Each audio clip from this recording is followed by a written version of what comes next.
بسم الله الرحمن الرحيم.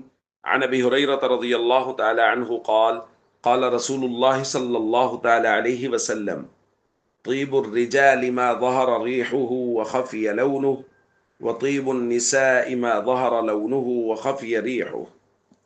رواہ الترمذی۔ نبی کریم صلی اللہ علیہ وسلم نے ارشاد فرمایا، مردوں کی خوشبو وہ ہے جس کی مہک پھیل رہی ہو اور رنگ چھپا ہوا ہو، اور عورتوں کی خوشبو وہ ہے جس کا رنگ ظاہر ہو لیکن مہک چھپی ہوئی ہو۔ دوستو، عورت پردہ کی چیز ہے۔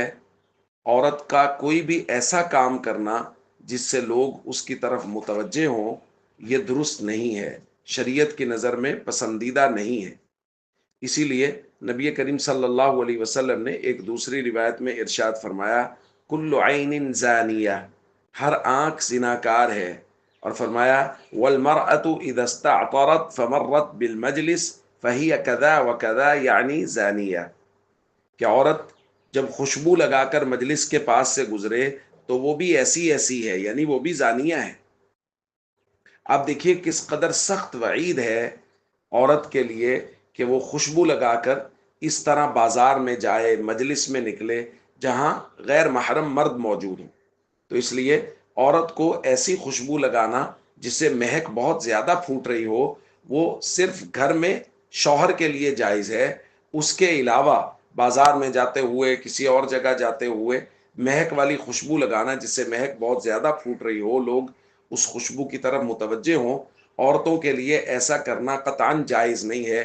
نبی کریم صلی اللہ علیہ وسلم نے بہت سختی سے منع فرمایا ہے۔ ہمارے معاشرے میں دیکھا یہ گیا ہے کہ عام طور پہ خواتین جب بازار کا رخ کرتی ہیں تو وہ خوشبو لگاتی ہیں، بہت ساری خوشبو لگا لیتی ہیں، جس سے لوگ ان کی طرف متوجہ ہوتے ہیں۔ وہ کسی دکان پہ جائیں، کسی اور جگہ پہ جائیں تو لوگ ان کی خوشبو کی وجہ سے ان کی طرف متوجہ ہوتے ہیں۔